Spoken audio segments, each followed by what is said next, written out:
What's up, Lions of Liberty fans? You can now support this show on Patreon and get exclusive access to bonus audio and video content, including Conspiracy Corner, Degenerate Gamblers, bonus segments with guests, and so much more. Head on over to patreon.com/Lions of Liberty. People should be able to put whatever the hell they want to in their own bodies, especially if they're dying. That's the fact I see. Welcome to the Lions of Liberty podcast. Here's your host, your guide, your shining beacon of liberty, Marc Clair.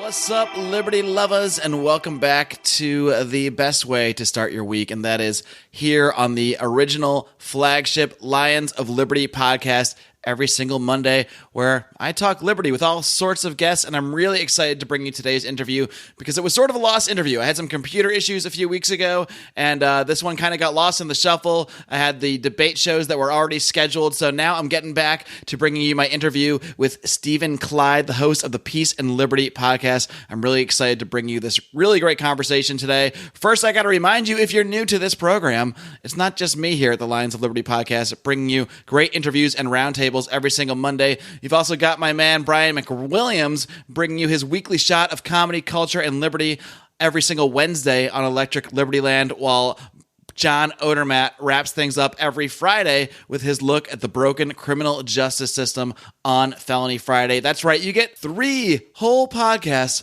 for the price of one, and that price is $0 because this is a free show. Of course, you can also support us on Patreon. We are working hard to gather some more funds for our upcoming trips to PorcFest and the Libertarian National Convention in New Orleans, and hoping to bring you some great content from there. So every single dime helps, and we've had some amazing content lately. I did a couple Ask Me Anythings while I was on the road last week. We had a new Libertarians in Living Rooms Drinking Liquor, the first one that was exclusively for members of the Lions of Liberty's Pride, our supporters on Patreon. We also had a video version of that, so you can actually see all 6 Lions of Liberty drinking and chatting liberty for an hour or so. That is exclusively over on Patreon. So please do head over to patreon.com/Lions of Liberty. We also had a brand new League of Liberty with our friend Roger Paxton, Chris Spangle of We Are Libertarians, and Johnny Adams from the Johnny Rocket Launchpad, and a brand new Conspiracy Corner will be coming very, very shortly. So no shortage of content, whether it's just hitting that subscribe button to get all 3 episodes here every single week, or if you're craving even more, you can support us again on Patreon at patreon.com/Lions of Liberty. I'd like to remind you before we continue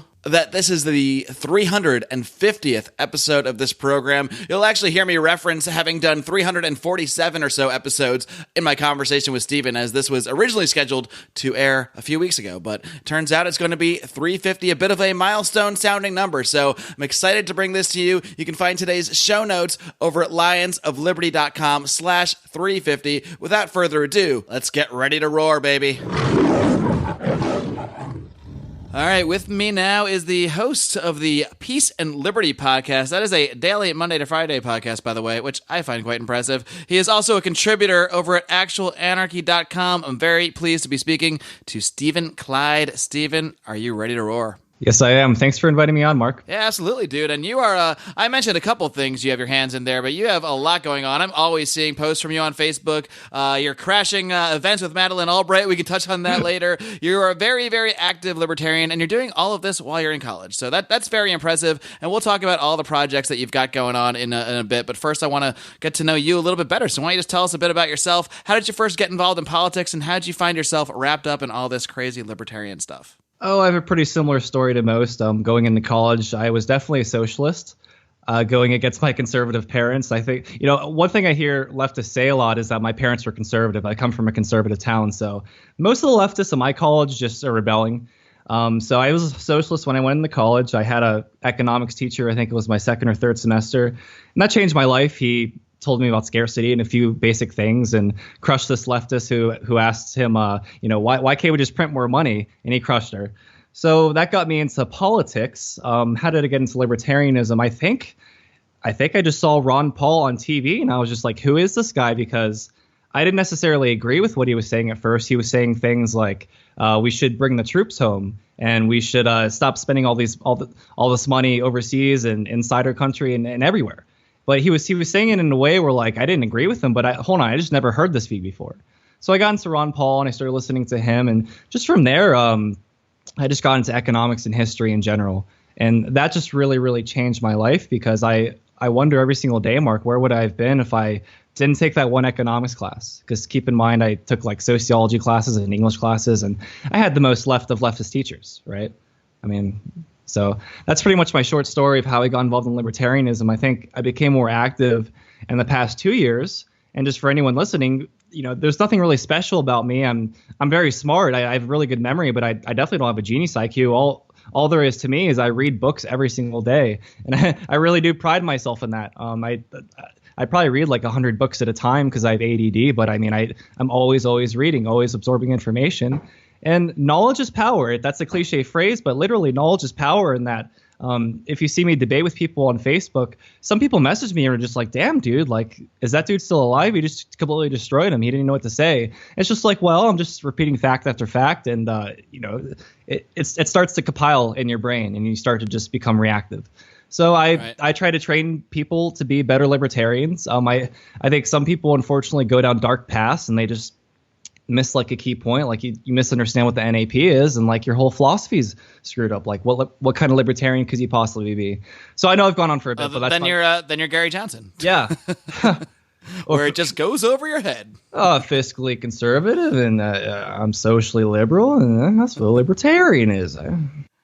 It's the best of this and the best of that. But it's really interesting that kind of much like Ron Paul stood out on that Republican debate stage, and mostly because he was saying, like you said, you didn't necessarily agree what he was saying, but it was the boldness that of the way he said those things that was such conviction and it was so different than what everybody else around him on that stage was saying, because he was really breaking the mold of what is considered acceptable political debate. Right. And it's kind of interesting. It sounds like that professor of yours that kind of got you thinking a little bit differently about politics. It's similar to, in a similar way. I'm sure you were hearing a lot of other sort of nonsense and a lot of other economic ideas that didn't, kind of that stuck with the sort of the mainstream line, whereas this professor was actually saying something very different to you, and that just saying something so vastly different than what you're hearing in the cackle out there can really, really inspire people to at least try to figure out, why is this person saying things so different? Why are they so outside the norm? And once you actually delve into the reasons, you start to say, okay, well, maybe that's because there's some truth to this and there's actually something here.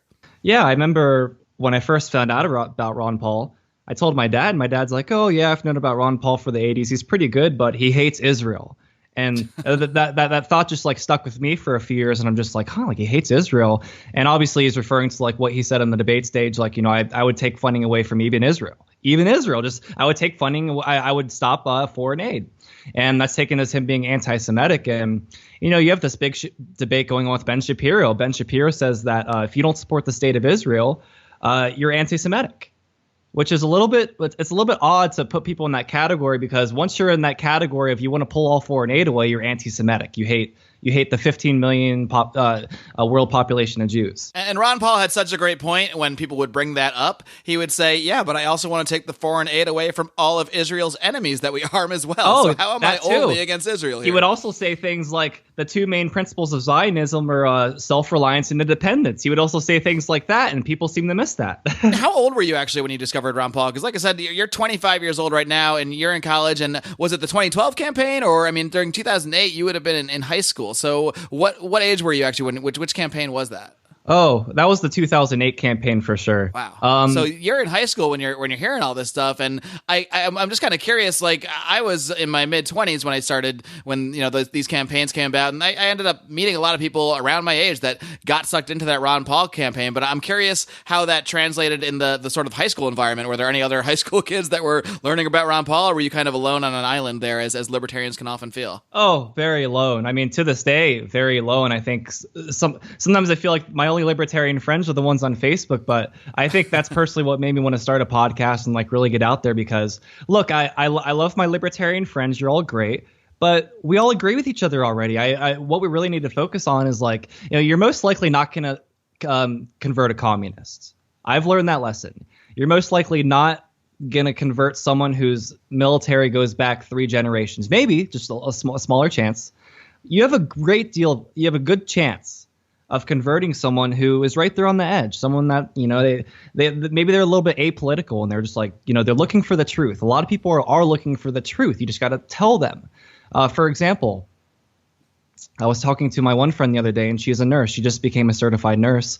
Obviously, she's very smart. She can treat you if you're dying, for the most part. But she didn't know the history of the American Medical Association.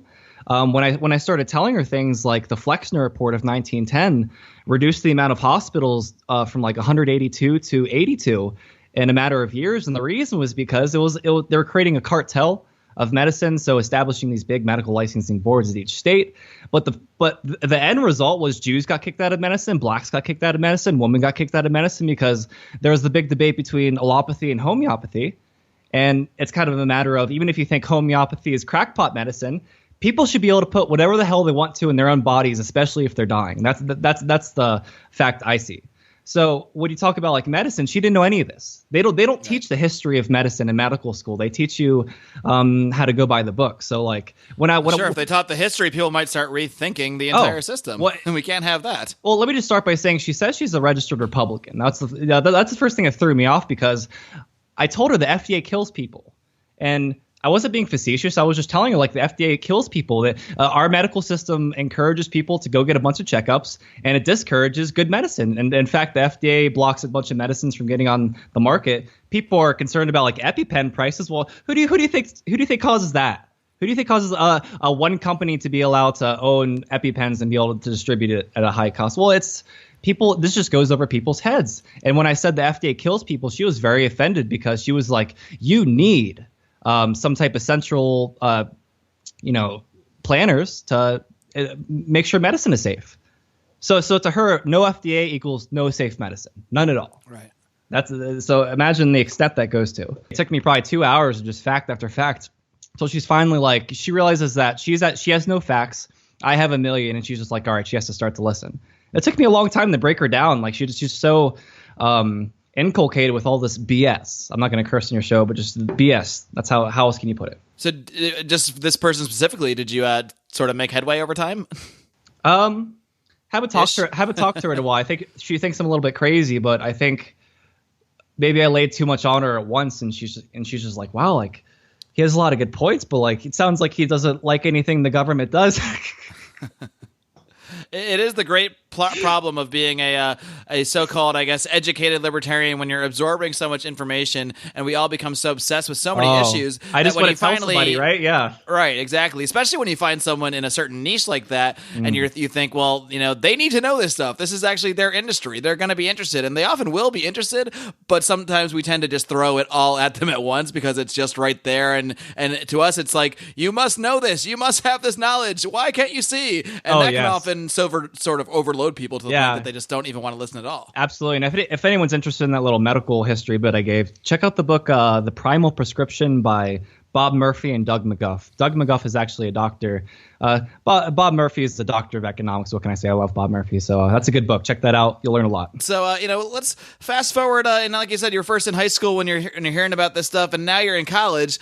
What is it like being on a college campus and having libertarian ideas? It's been, well, let's just say, I won't age myself. It's been a while since I've been on a college campus, though. So. I can explain it quite well. Have you ever seen Interview with a Zombie with Bob Murphy and Tom? Yes. Okay.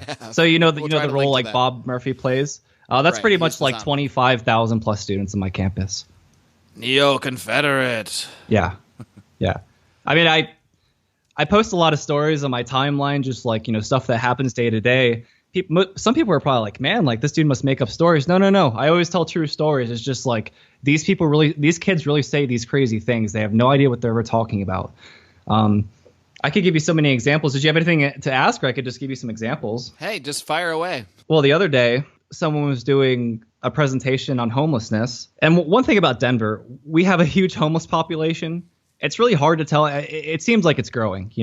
I've lived here a few years. Like, it does seem like it's growing, but there's no way to actually know how many homeless people there are. And let me just give you an example. If I'm couch surfing, am I considered homeless? Well, maybe. Right. If I live in, the housing rules are really weird because if you live in someone's house for like 2+ weeks in most states, like you're considered living there. So then do you become unhomeless? The point being, there's too many factors. Like there's no possible way to do an experiment to see how many homeless people there are. But she was saying things in her presentation like, I remember she said like 53% of homeless people have college degrees. And okay, I mean that should throw anybody off. Because that was the highest statistic. Like out of all the things homeless people said, it wasn't like, they had a bad childhood, blah, blah, blah. It was that like, most of them had college degrees. That's their environment they came from. So I just started asking her, what was the methodology used to do this experiment and how many homeless people in Denver? And it's like, I don't know. So it's your presentation. You might want to have an idea. Yeah. So that was just one. Another one, this girl was talking about how teachers' pay is too low. And this one was crazy because one kid raised his hand and he was just like, well, we just need to make sure that we get more politicians in that'll raise taxes. And trust me, Mark, my blood was boiling at that point. I imagine you just sitting on the edge of your seat, trying to hold yourself back. My response was probably at least semi-facetious. Like I was so pissed, but like I was just like, I'm going to lay a fact on her and see what she does. So I was just like, I'll give you the footnote later, but how do you feel about the fact that for every $5 in taxes we pay, only $1 gets put to use because the other $4 get eaten up by things like overhead, just the people that have to get paid along the way. And these kids are crazy, man. She starts nodding her head like, oh, yeah, that does make sense. It does seem like a lot of waste. And it's like, well, I was just pointing out to her that your argument's circular, right? If on one hand the government's wasting the tax dollars that are supposed to go to teachers' pay, you want to add a government regulation to the government. So I was just pointing out that her argument's circular, and yeah, she just didn't know what to say. She started like agreeing with me, like, yeah, that makes sense. But she just didn't know what to say, right? Do you find you're able to, I mean, I know you started this podcast, and we'll talk a little bit more about that in a second, but I mean, largely, and totally, that was one of the effects for me, that's been the most amazing thing about having this podcast for the last nearly 5 years, has been meeting all these other libertarians and talking to all these other people. They're not just names who write an article or people that I might see do a Facebook post. They actually become real human beings that I talk to, and many of which I end up actually interacting with in the real world out there. So that's pretty cool. I know that's one of the motivations for you starting your podcast. But what sort of, I guess, what else you do to hope to achieve with the podcast itself in terms of your messaging and communicating ideas? Oh, I'm glad you asked. I have a lot of things going on right now. Me and a few friends, I can't really talk about it, but I'm just going to say we're something top secret plans, huh? Yeah, we're collaborating on something big is about to be unveiled. I won't say any names, but just look forward to like the next month or two. Like big things are going to happen, but that's just one thing. I'm writing a few books right now. It's just another thing. But a few books. Yeah.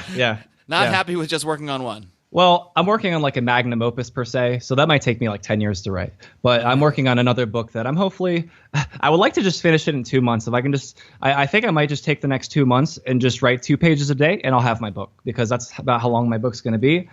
And I'll be able to publish it, or not publish it. I'll maybe have it ready by the time I go to Mises University, because I got a scholarship there, so I'm pretty happy. If anyone's going to be at Mises University, nice. I'll be there. But yeah, hopefully I'll have my first book ready in like 2 months. Very cool, very cool. And you mentioned before the show that you are an economics major there in college right now. And so what is it like sort of having that libertarian perspective, being someone who's dived all the way into Rothbard, Mises, attending Mises University, but I'm sure along the way in a lot of your courses you hear a whole lot of required mumbo jumbo that you must learn and recite as if it were gospel. So what sort of, I guess, encounters have you had along those lines? Well, let me ask you something. What do you think a Marxist economics professor would teach? Probably Marxist economics. No, I mean, I have no idea, right? I mean, what would a Marxist economics professor teach? Because usually really Marxists kind of usually have a disdain for economics, even though Marx wanted to have his scientific socialism. He kind of had a disdain for the way the real world worked, because he hated the division of labor and just so on and so on. So I'll start off by saying that this is my first semester at University of Colorado, Denver, and I do have an economics teacher. He says he's the only free market economist in the whole school. So this is a lot of teachers, and he works alongside Marxists all day. And I ask him, like, how do you do it? But you got to understand, to survive in most schools like this as a professor, you got to teach hardcore math. So economics is pretty much just all math. And I don't know if you're a fan of the Austrian school of economics. I am, but the Austrians argue that real economics isn't deduced from math.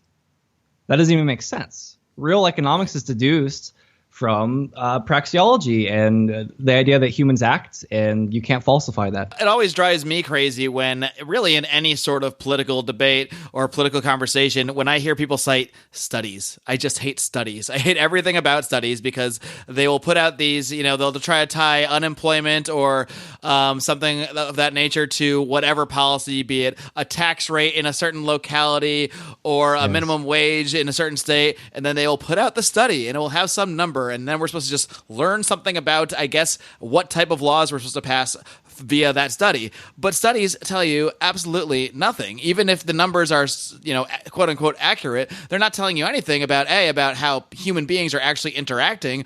And they're certainly not telling you anything about what's right and wrong from sort of a moral perspective, whatever your sense of morality you might have. It's kind of like if you tell me 53% of the homeless people in Denver have college degrees, I want to know how many homeless people there are, because I'm kind of going to assume that maybe you studied 100 people and 53 of them had college degrees, but in reality, there's like 100,000 homeless people. I don't know what the number is.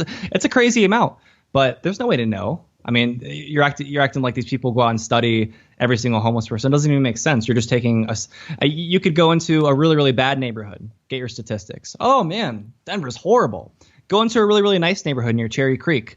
Oh, I mean, the homeless rate's really, really low in Denver. You see what I mean? Right. And you've just learned nothing once again. Right. If anyone's ever taken a statistics class, the main intuition in that class is that it's really, really hard to prove anything at all. That's really the point. It's just that most things are null and void. They can't be proven. That's the main intuition. If you didn't get that you failed statistics. So what sort of methods actually do work, I guess, on people your age, people that you interact with, sort of, I guess, in college or otherwise? Are you able to sort of send people at least down? Obviously, you're not going to change anyone's mind overnight. And I know that's a big reason you're putting so much time into the podcast and the books. But in your personal interactions, are you ever able to sort of open people's eyes a little bit? I know how you like to question people in class when they're spitting out studies and that sort of thing. But have you found any methods where you can actually pique someone's interest to the point that they will go down their own rabbit hole a little bit? Oh, I think the problem with a lot of libertarians is that they themselves don't have the facts on command that would sway almost anybody. The truth is, Mark, I sway a lot of people. I have people message me all the time like, wow, like, how'd you learn all this stuff? Like, are you a genius? And I'm just like, no. Please don't ever call me a genius. I'm just someone who reads every single day. If you read, you'll become maybe smarter than me. Maybe there's people with higher IQs that could do much more than me. I can only do what I can, but all I do is read. That's the only thing that separates me from someone who knows what they're talking about and someone that, maybe they can argue against minimum wage. Great. Without any of my history and economics knowledge, like I knew that minimum wage was bad. Like I heard Walter Williams describe it and it's like, all right, yeah, that makes sense. That's not enough though, because the problem is if you get into a debate with smart Marxists and I'm not saying they're right, but there are smart Marxists in that they'll pull out fact after fact after fact on their side. They'll tell you something about like the first international from 1864 to 1876, and you won't know what they're talking about. But if you do know what they're talking about, you could really, really crush them. And to me, that's very, very satisfying. I really, really hate when I see libertarians get beat in any sort of debate because our ideology is so sound. It's so obvious when you really think about it. Like there's an argument for everything. Some people, I think, let themselves get destroyed. And I'll give you an example. There's a guy named Matt Kuhnel. I don't know if you know him. He's a character. He's the leader of the Libertarian Socialist Caucus. I was talking to him one day, and I was just like, hey, you might want to check out this book, Mutual Aid in the Welfare State by David Beto. It talks about how, for example, healthcare, a whole year's worth of healthcare costs like a day's wages back, so-and-so. And he was just like, oh, that sounds like a slippery slope. And I'm just like, well, Matt, what do you read? And I have a screenshot of this that just kind of destroys him forever. But he was just like, I'm not really a book reader. I learn everything through communication. So anyone that tells you they learn everything through communication doesn't know anything. They literally don't know anything.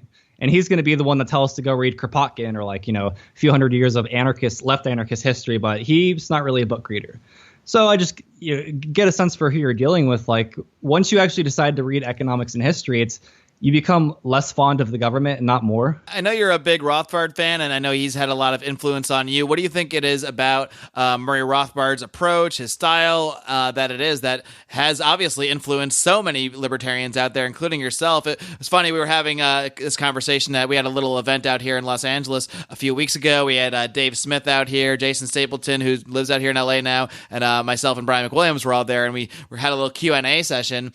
And, we were talking about being effective, and I guess Jason Stapleton had sort of brought up, well, for all of us in here that love Murray Rothbard, like, who outside of this room really knows who Murray Rothbard was? Like, is he really that influential in the world? And then Dave kind of brought up the point, well, how many people are in this room today partly because of the work of Murray Rothbard? And I'd say maybe 70 to 80% of the people in the room raised their hands. So I think that is kind of the point. Now, maybe someone like Murray Rothbard might not be influencing people in the grand scale, as in, like, he is not taught in most colleges and that sort of thing, and where he's not mentioned in most political dialogue in the mainstream. But look at how many people he has influenced to just dive into these ideas even more. And now these are the people, these are the us that are now out there engaging in this conversation. And those many people do have an influence on the debate, even if it's not, maybe if they're not holding up maybe necessarily a Rothbard poster while they're doing it. Those ideas are seeping out in so many ways. Once you read Rothbard, you're completely destroyed.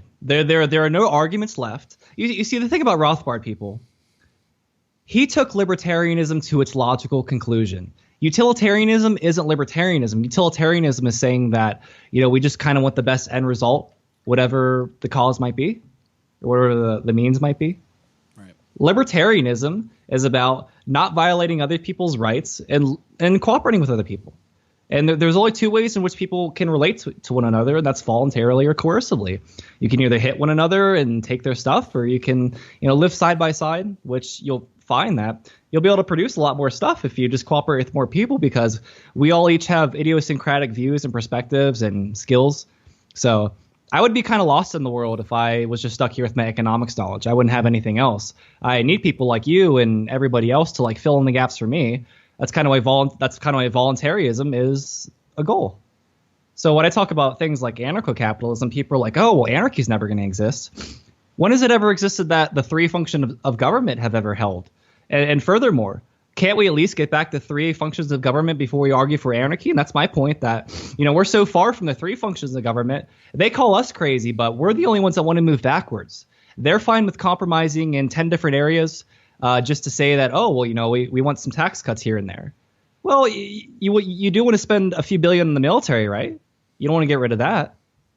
You want to spend a few billion on welfare, or most Republicans are even against getting rid of most forms of welfare.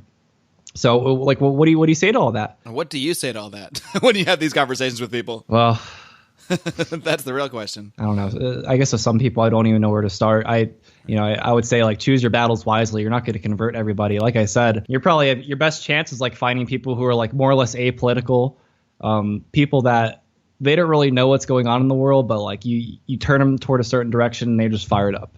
Plenty of people like that. I was like that. I never thought I was going to be hosting a podcast or doing the 10 other things on the side that I haven't revealed I'm going to do yet. But I mean, things just kind of happened, and you'd be surprised. I remember my brother gave me a book when I was like 16, and this was before I was even into books. And he told me, like, I wish I had read this book when I was your age.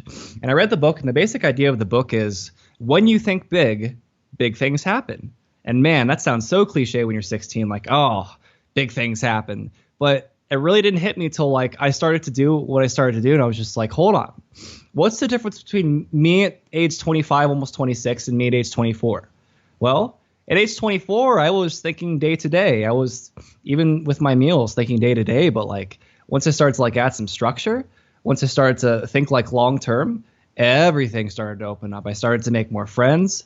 I started to have more opportunities. My attitude started to change because, like, as you start to succeed, you start to feel better. And I'm sure you feel this too, Mark. It doesn't matter what people say to you at some point. Like, they can't take away your success that you've had. It doesn't matter what they say. They can't take away certain things from you. They could take away, someone could come kill me or break my camera, but they can't take away the 45 podcast episodes I've done.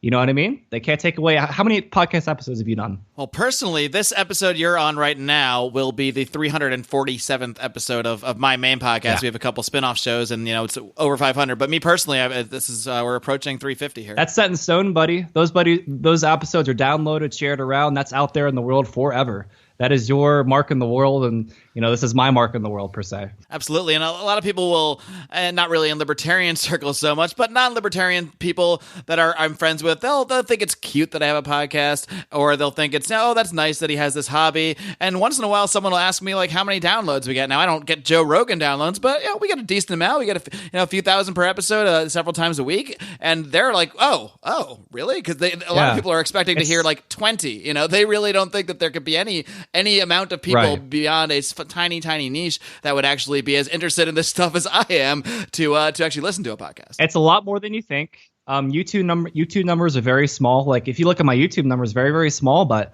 I have tons of friends who are just like, hey, love your podcast. I don't know these people. They're my friends. If you're a libertarian and you care about liberty and like you care about the non-aggression principle, you're my friend. Just reach out to me and hey, I'm just adding you to my friends list, right? But that's basically how I see it. It blows your mind even more, and I'm sure this will happen to you more often as you continue to grow and continue to produce your podcast and other works. When you actually meet human beings in real life that say what you have done has influenced them, that is mind blowing. We just had, I mentioned this meetup we had in Los Angeles. We just had another one of those this past weekend, and it's actually there's people that actually will come up to me and say, "Hey, I've been listening to your podcast for years. I love what you do. It's really had an influence on me." And that, even though I see numbers before that, so I know the evidence that human beings are there listening exists. It's a totally different scenario when you actually see a physical human being looking you in the eye and telling you this. It's an amazing thing. A lot of people listen. Not everybody tells you they listen. Some people are truly off in the shadows. Some people don't like to have their personal profile on Facebook or whatever. They just kind of observe. And some people do know who you are. I mean, it is a crazy feeling. I haven't done like live events, but I've had plenty of people reach out to me. Like I said, I don't know who these people are. They're my friends now, but it does feel crazy. It feels like, even if like one person like a month reached out to me, that would make it all worth it. It's like, wow, like I get to reach one person a month. I need to like make my show twice as better now. We try to reach two people, but I know I'm making a difference. You're making a difference. Tom Woods makes a difference. I think the amount of lives we change is priceless.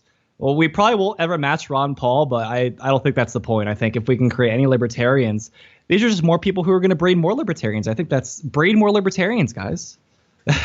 Literally, in some cases, breed them. I've already decided I'm going to name my first son Murray. So my next partner is going to have to deal with that. My name's Steven. Nice to meet you. By the way, if we reproduce, the child will be named Murray. We'll talk about why later on. It's not really first date material, but... My name is Dale Kearns, and I'm running for United States Senate in Pennsylvania as a libertarian. I'm a concerned citizen who has had enough.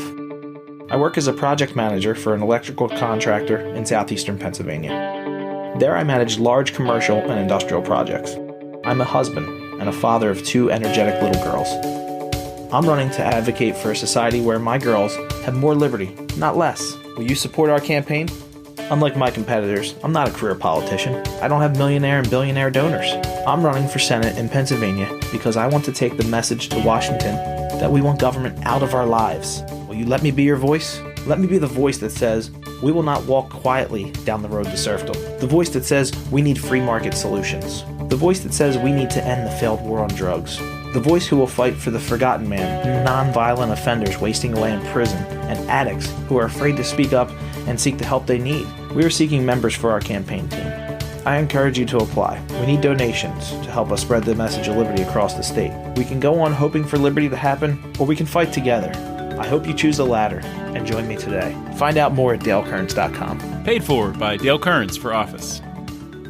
I also wanted to mention, we were talking about this offline last week, the sort of the value of trolling sometimes. And, a lot of people, trolls on the internet get a bad name a lot of the times, probably for good reason often. I mean, a lot of trolls can be vile and nasty, but you did a little kind of a real life trolling, you might say, pretty recently when Madeleine Albright came to town. Can you tell us about that?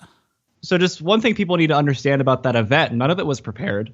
The day that happened, God, I feel so bad. I'm blanking on the friend's name that told me about the post. Someone who actually lives in Denver was telling me, hey, this Madeleine Albright, book signing thing is going to happen. It's going to happen at a church. That was like the double. I just couldn't get past that. I was just like, I have to go there. So it was a sold out event. It was at a church. It was at, I think it was called Trinity United Methodist Church. It was like 800 plus people there. It's like 800 plus people there. It was like, I wish I had video footage of me like in line, like getting up. I was shaking. Like this woman off to the side was just like, "Hey, are you okay?" I was just like, "Oh, so excited to talk to her." I was real excited, man. All right. So anyways, I'll just preface by saying, she probably thought you were excited for different reasons than you actually were. Oh yeah. Yeah. It was a sold out event. I scrambled around. I found a girl who was selling a ticket. I got the ticket, had my friends drop me off. The first thing I tried to do, and it didn't go too successfully. Like I didn't have any questions planned. Like if you look, like it was all really unorganized. If I would do it again, I would do it better. But it's for next time. But anyways, I started interviewing people. I'm just like, well, how would you define fascism?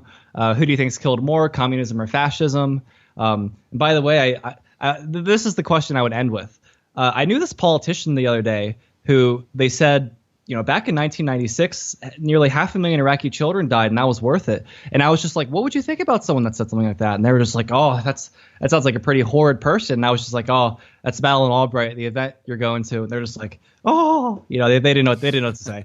So I eventually did that. The funny thing about that is the last person I interviewed was one of the door holders, like one of the people that actually worked there. And what happened? She came up to me and she was just like, do you have a ticket?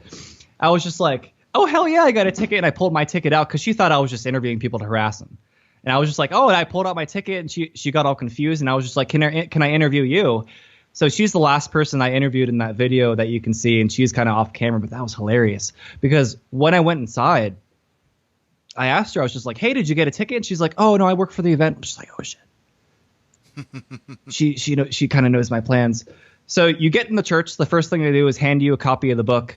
As I walk in, they hand you a book, and Madeleine Albright's sitting kind of in the back, a little bit guarded, just kind of off to the side. She's signing all her books.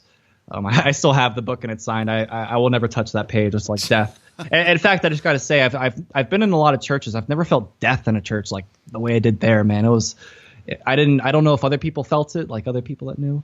But I got in there. I was really, really nervous when I got in there. I didn't know what I was going to do because, first of all, it was supposed to be a book signing. For all you know, she can stare at you and your soul will melt away. Oh, man. Well, no, this is – I thought I was going to get there and there was going to be a book signing. So I thought you stand in line and you eventually get to her. I was going to hand her a copy of Fool's Errand with a footnote in Fool's Errand leading to when she said that thing back in 1996. And I was just going to get that on camera, record that. We got kind of all duped on that. That never happened. You got handed a book that was already signed. That was kind of lame. So my last opportunity was she gave like a big long speech.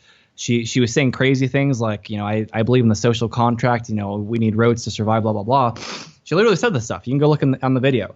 And she had a questioning period after. And I was just like, man, I really, really came here to get some better footage than just interviewing these idiots. I really, really wanted to get up there and do what I wanted to do. So I got up in line and I asked her, exactly what you can go watch in the video. But basically what happened, she started giving me this response. And by the way, she said back in 1996, and you can all go watch the video, that 500,000 deaths was worth it. And she knew it was about children because if you watch the actual clip, like the first thing it shows is like a mutilated child. Like there was no question. And so basically what she said was, oh, back in 1996, I thought I was talking about like saving was 500,000 children worth it, like to save them. She said she heard it out of context like that, which is a lie. She's in a church. If you watch the video, it's her original video from 96. It's very clear that the question was clear and that she knew what question she was answering. She's in a church of 800 plus people. I yelled out at the audience, like, you all can go YouTube it. That's what I yelled out. And for some reason, like my camera shut off there. I think I just ran out of camera space. But after that, she started giving me this lie and I yelled back at her. I was just like, I have never accidentally said that 500,000 Iraqi children dead is worth it. And this one girl came up from the side. She was screaming. She was just like, hey, sir, this way. We need you to escort you out. And as she was escorting me out, this one woman in the front row was just like, my husband, sir. And I honestly, I was so nerve-wracked. I didn't know what to say at that moment. I would have totally taken that bite. But they lead me out the back door, or toward the back door. She grabs the phone out of my hand. Now I didn't really. I was kind of nerve-wracked. Like I didn't grab it back right away. I was just like, "What are you doing? What are you doing?" She's like, "Can't let you leave with this evidence." I think evidence of what? Yeah, that Madeleine Albright is a soulless liar. Yeah, she did call it evidence, and she was just like, we can't let you leave here with this. I was arguing with her for like 10 seconds, and I like grabbed the phone out of my hand, and I burst out the back door. That was kind of a lucky thing that happened, because could be cops at the other side of the door, and they would have probably tackled me. So I get out, I start running. I'm running for probably about like 2 miles. And you ran for 2 miles away from this church? Yeah, I'm in like dress clothes, like my full. You're in better shape than I am. Yeah, my full suit, my dress shoes. So I'm running for like a mile. I didn't think anyone was following me. I look back and there's this guy following me. Clear as day, he's definitely following me because he's like this older man, like he's like out of breath, like trying like he's not on a jog. So I eventually like cut a corner and like I thought I lost him, and like he eventually like he must have been like really chugging along and I didn't see. He like found me, started videotaping me. I was just like, "What are you doing?" And this is what he said to me. He said, "You assaulted Madeleine Albright. You've truly hurt her." And I was just like, "Well, she kind of hurt a lot of people." I didn't take that bite at all, and I started walking off and we split ways. But yeah, that was I would do it again. I would do it more in a more organized way, but I might be on like a hit list right now. Hey, it's your first live trolling. Yeah. You'll learn as you go on here. Oh yeah, I might be on a hit list, but I've done 45 episodes so far. Like I said, proud of that. Yeah, and you're actually doing a daily show, and obviously you're not doing a very long format for every single one of those shows, but you get that content out there ever since you started. I guess about 10 weeks ago, just doing the math. So why did you decide to do a daily format? Was that a concerted effort that you put in for just because you wanted that sort of consistency that people know they can show up every single day, or what's basically the entire idea behind the format of the podcast? I thought about it like, what if I do one show a week?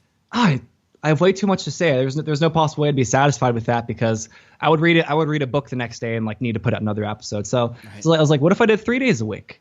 Well, hell no. I mean, like I said, I'm just going to read another book the next day and like I'm going to want to put out another episode. So 5 days a week, I would do 7 days a week if I could, Mark, but like obviously like I do need to eat sometimes. But I just have so much to say. And I can only really thank Tom Woods in Liberty Classroom. I've been on Liberty Classroom for like 2+ years. That'll change your life. And just you gain such a plethora of knowledge, and I think at some point you lose track of it, and you start talking to other people like, oh my God, like I can just interject in so many ways.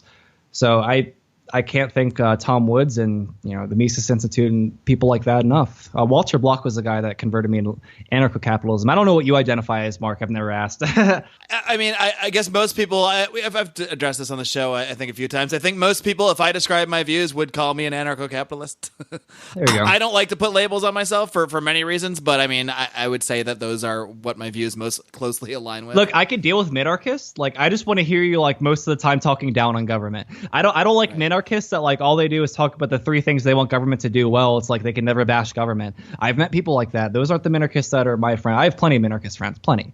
Of taking a halfway position on anything just does not inspire people. Again, going back to whether it's your professor who stood out or Ron Paul who stood out, it's when you say things that stand out so far from the mainstream line, and maybe in many circles, I guess minarchism might really stand out from the normal debate. But I've never heard anyone just radically inspired by a minarchist who says, "Well, I'm pretty much okay with the basics here, but I just think we need to reduce a few things here and there." No one gets out of their seat for that. I've told this story a few times before. My dad's obviously a minarchist. He's more like a neoconservative. I think I've swayed him over the years. I think I've left very little room for him to defend the military-industrial complex. But I gave him a copy of Anatomy of the State. I'm just like, I didn't think he would read it. And I was just be surprised if he read it in the next year or 10.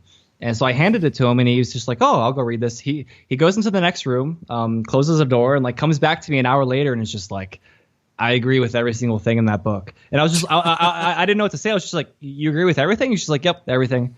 There's really nothing. There's really. I guess my work here is done. Yeah, there's really nothing in that book that I can say is wrong. And he got like really emotional too. He's just like, the motherfucking government, man. All they do is lie. All they do is guilt you into like giving up more of your freedoms. It's just all a big guilt trip. There's nothing really to it. There's nothing the government can do for you, because government has to take away from someone to do something for you. So like most people wouldn't call robbing a homeless person or robbing a rich person to give to a homeless person charity. Most people wouldn't consider that charity. So no arguments left once you've read Anatomy of the State word for word. And when I say word for word, even the footnotes are like half that book. My God. I did a whole series on anatomy of the state and just read the footnotes. Read the footnotes in anything. Murray Rothbard, sometimes half of his books are the footnotes. He not only tells you extra things, but he tells you where to go. Murray Rothbard's house is full of books. So he's probably read more books than 100 people. 100,000. And at the end of the day, that's all any of us can do. We can, whatever format it is, whether it's Murray Rothbard with his books and his speeches, or whether it's us with our podcasts and videos and that sort of thing, we can only tell people so much of what we believe and what there is out there and describe our philosophy. But at the end of the day, it's really just about interesting people enough to send them off into their own sort of rabbit hole and their own research, because people do need to really come to their own conclusions. They may be inspired by the ideas you're going to hear or by the ideas you're going to put out there, but it's once they decide to take that action and actually go down those rabbit holes, go read those footnotes, go listen to the books that get mentioned on a certain podcast, that's when they're sending themselves on their own journey, and that's when people are really able to grow, when they have taken charge of their own philosophical adventure into learning the truth, or whatever their version of the truth is. It's when they really feel like they are the one guiding it, not being hammered, not having all the points hammered to them by somebody else and having it shoved down their throat, when they take charge of that journey themselves, that they really, people really change their views. Oh, I think about how many people I used to talk to, and I've been in college for many years because I changed my major many times. But when I was first back in college, people would make political arguments, and I would disagree, but I didn't really know. I didn't have the facts on command. I think about how much I say now. People don't like to talk about taxes when I'm in the classroom because I just always have a point to it, and I always make them look really, really silly. Like, you understand about these kids, like. I say the question in such a polite way that they're listening to it and they actually don't have a response. They're just like, oh yeah, that makes sense. Like it completely 180s what I just said, and it's unfalsifiable for me right now. But yeah, I agree with you. It's like, well, I'm glad I got that response. I guess I could have gone, well, you're just lying with statistics. I don't know where you got that.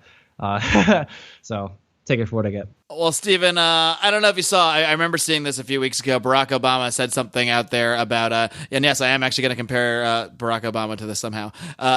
He said, what we need to do to change things, what I want to see happen in the world is to create 1 million Barack Obamas. And he's not wrong in the sense of strategy. That's a lot of cocaine you're going to need, man. Yeah, it's a lot of cigarettes and cocaine you're going to need. Gotta have that crazy childhood. You want to have, okay, yeah. Yeah, but I mean, at the end of the day, to change the world, I mean, he wants to change it in a certain way. So I don't want 1 million Barack Obamas, but I do want 1 million like Steven Clydes. We need 1 million people out there who are reading books constantly, who are constantly educating themselves and educating each others. And if we can do that within this libertarian community, if we can create more and more of each other, we basically need to be like Liberty Mogwai from the Gremlins movies. We need to go dropping little drops of water on ourselves and replicating us through many, many other people, so that to a point where you have such a critical mass of people, it doesn't need to be a majority, just a strong enough mass of people who are so incredibly knowledgeable and so incredibly passionate that our ideas simply cannot be ignored. Absolutely, man. I think you're dead on.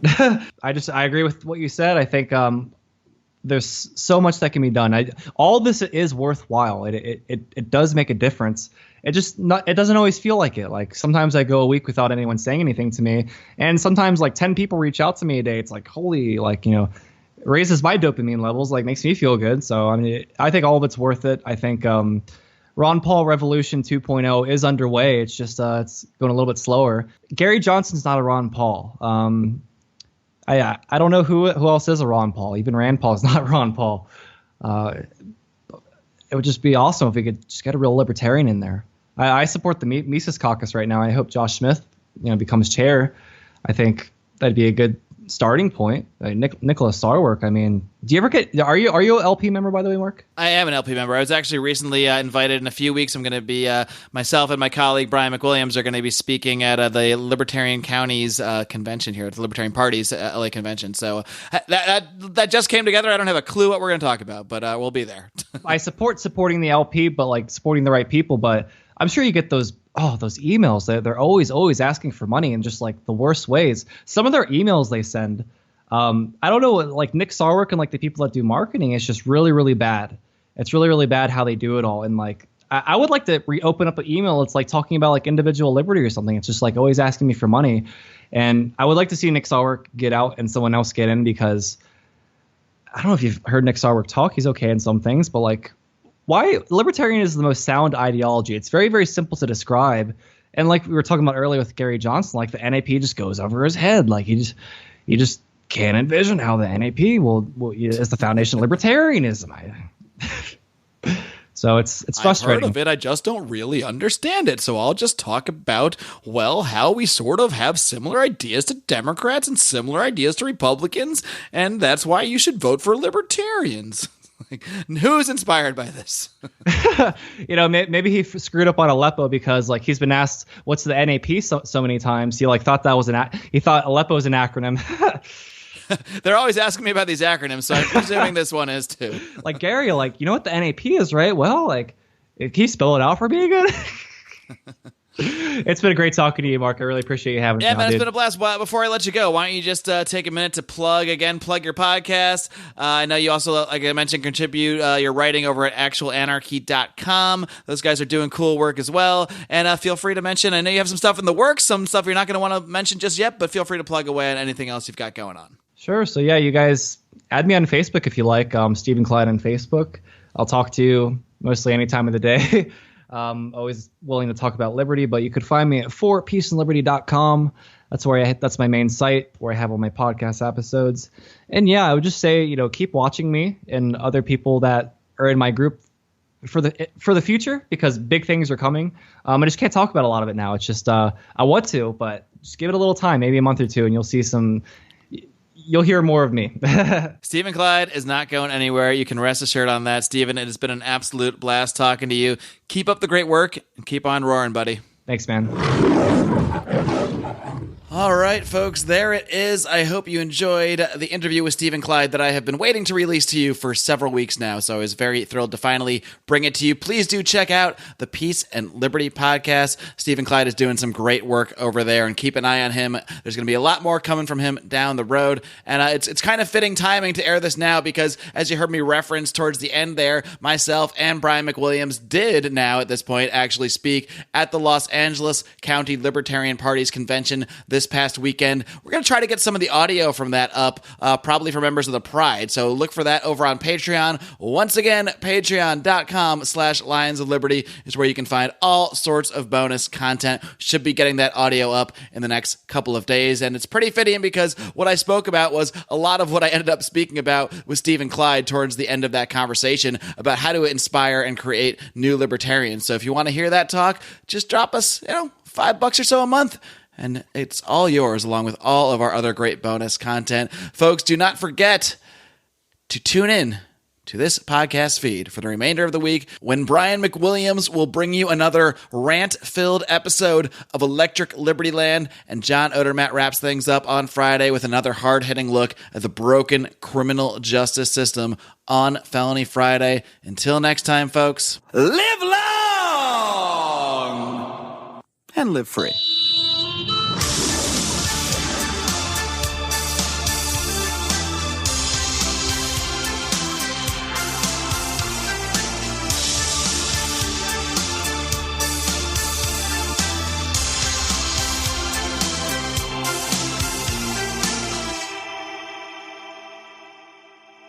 Hey guys, this is Roger Paxton, and if you're fed up with the government running every single aspect of your life, but you're not listening to the Lava Flow podcast yet, then what's wrong with you? Check us out at thelavaflow.com, or just go back to sucking up to the government. The Lava Flow podcast, striking the root every single episode. This is Chris Spangle, and I am the host of We Are Libertarians, which you can find in iTunes, Google Play, or at wearelibertarians.com. We are a podcast that brings you all of the irreverence that modern politics deserves by examining current events from a libertarian perspective. So please, check us out at wearelibertarians.com. Hey, Liberty Rockers, this is Johnny Rocket from the Johnny Rocket Launchpad. Each week, I strive to bring you the best guests in talk radio. The Johnny Rocket Launchpad delivers weekly interviews of noteworthy politicians, economists, and activists. The Johnny Rocket Launchpad is bringing the party to the Libertarian Party and launching ideas in your direction. Check it out at JohnnyRocketLaunchpad.com or find us on iTunes. Each show is action-packed, explicit, and a lot of fun. So join me at JohnnyRocketLaunchpad.com every week for the newest episode. Keep liberty alive and rock and roll.